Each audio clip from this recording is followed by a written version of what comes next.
Thank you for watching, liking, commenting, sharing, and subscribing right now. This is Craighton. You've met him in a few of the Pirillo vlogs, and he's also the person responsible for cutting up my Locker Gnome daily report every day to put on YouTube. And I'm sorry that if you're hearing a creaking in the background, it's my desk as I lean into it.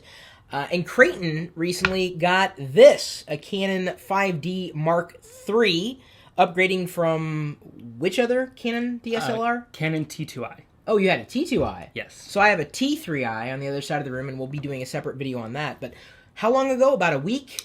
Yeah, about a week ago, right after the holidays, I picked it up for, I think, $2,600 from B&H.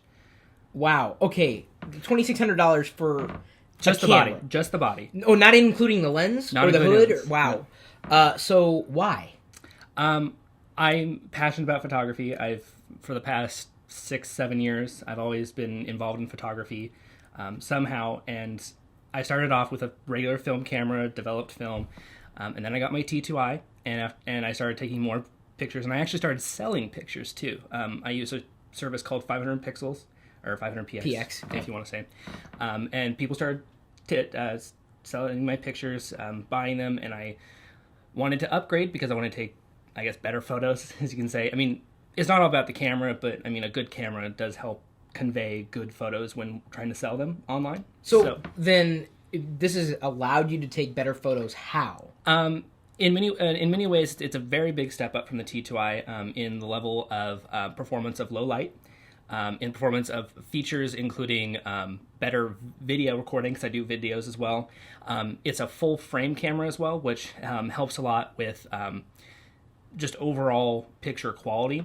When you have cheaper cameras, I mean, you'll see pixelation, you'll see a lot more noise on those low-level prosumer cameras over a professional camera like the 5D Mark III, where Canon has worked a little bit harder to make it for the people who take pictures professionally. Isn't it, though, so much with DSLRs contingent on the lens more than... I mean, yes, certainly the body itself is important, but just changing the lens can seem to change so much in quality of video as well as still photos. Yes, it is a lot about the lens as much as it is about the camera body, but more so the lens will help convey the type of photo that you're wanting to do. A longer lens will help with portrait photography. A shallower lens will help with landscapes. So it does depend on the lens too, but a good camera behind that lens can help that photo really pop. So you're on YouTube. Yes. Where? YouTube.com/Logic Lounge. And you just launched a new website dedicated to digital photography. Yes. Called CameraGazer.com. CameraGazer.com. I wanted to make sure I got that out there. So could you give us kind of just walk us through what we have here? Sure. So this is the 5D Mark III body with a 20-4-70 f2.8 L2 lens. This is the second version of their very popular lens, which improves a lot about the optics. The body itself is a full frame body. It has a big LCD screen, lots of buttons. Go ahead, turn it around. Let's show it. Lots of buttons. It's got a top LCD. I like lots of buttons. Yeah. It feels, because the camera is very heavy. Yeah, it looks heavy. It is very heavy compared to something like a T2i. Dude, this thing is thicker than my arm. I don't know if we can really get that perspective, but it's thick. It is a very big camera. It feels very good in the hands, and it's weighted nicely because of the heavy lens counterbalances the heavy body itself. It does 1080p video. It's got a lot of different controls for HDMI. Out in April, I think they're going to be coming out with a firmware update that will allow you to do raw HDMI processing direct from the camera. Wow. So if you like to do direct record to the PC like you're doing, yeah, you can do that directly from this camera, raw HDMI. Really? Yes. So I may be upgrading this camera then at some point in the near future? Well, I'm happy with the camera that I'm using right now, which is just a Canon HV40 coming out of FireWire into iMovie into this Mac here behind us. But one of the things that I wanted to do with my T3i was video recording, and I was so disappointed. Even with the Magic Lantern, it was an unofficial hack, I still was relatively unhappy with the video recording capabilities. I wanted a greater depth of field or a bokeh effect when recording video, and I'm the kind of guy that just wants to press a button and then go. And so that may be interesting to hear the experiences you have when they release that. So with this lens, you went with the f-stop of a 2.8. I'm assuming they go all the way down as far as they can go. Is there a reason you went with this lens over, say, like an f-stop 2.4, 2.2? Well, I wanted to get a versatile lens that would go, so I can get landscapes, but I could also use it zoomed in. So there are two lenses from Canon in the L range, which is the luxury line. There's the 24 to 105, and then there's the 24 to 70. The 24 to 105 is only an f4, which is all right, but if you want to get better bokeh, creamy, good pictures, then you want something with a lower f-stop. So this just came out a couple months ago. It's the version 2. It's a very popular lens. They actually have... I don't know if you want to hold it up closer.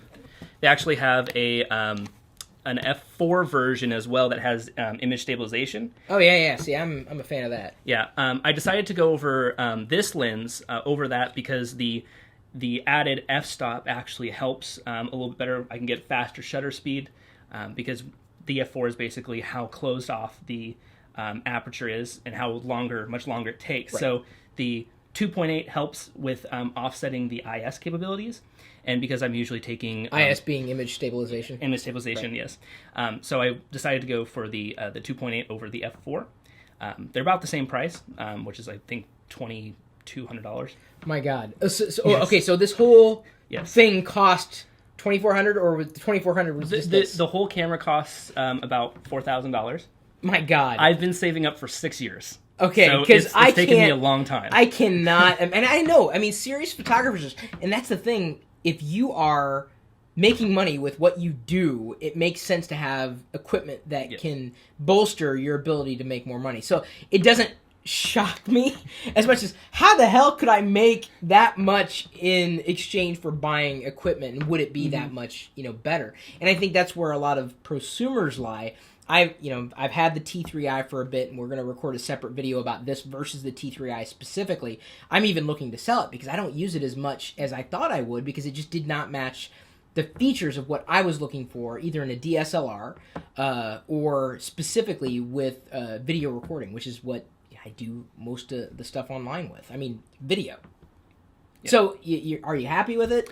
After a week, I'm very happy with it. Comparing it to my T2i, my T2i actually feels like a toy now. I was going to say, it just seems that you're talking about two separate classes. Comparing them may be a bit disingenuous to compare feature for feature, because they really are, like, they're two different levels. This is a more professional camera, whereas the T2i is more of a prosumer, consumer model. Certainly. And of DSLR. A couple of generations behind. Now they're up to the T4i, at least at this point in time. So, are you using this in the same way that you used the T2i? In the sense that, did you feel you were limited with that hardware, saying, I wish I could get that shot, but I just don't have the right lens, the camera doesn't have the right features, too much noise, X, Y, and Z? Yeah, I actually did feel that when I had my T2i. I would always have to bump up the ISO a little bit more, because the image quality on the T2i is all right, but it's not as good as the 5D. I can get a lot... or the 5D Mark the 5D, III. sorry. Right. It's okay. There's a lot of numbers that get thrown around. Trust me, it happens to me all the time. Yeah, so, the ISO is a lot better on the 5D. I can get clearer shots.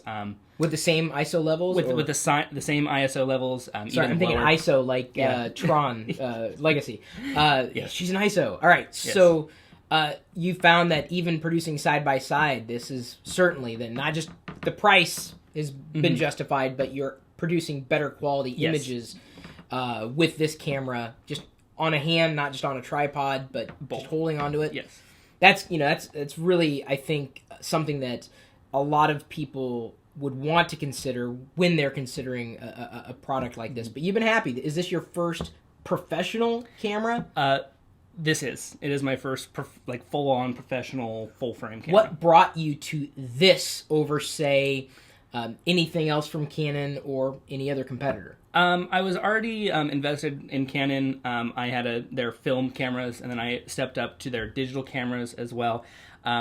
When when you have lenses of the cameras, they usually stick with you for a very long time, longer than the body will stick with you. Yeah, so that's why they're generally more expensive, and that's I've already been invested in some Canon lenses already. So I decided that I'm going to stick with it since I already have a lot of the equipment that I already need, and their video performance is also bar none. Yeah. So that's why I decided to go with the Canon over something like Nikon.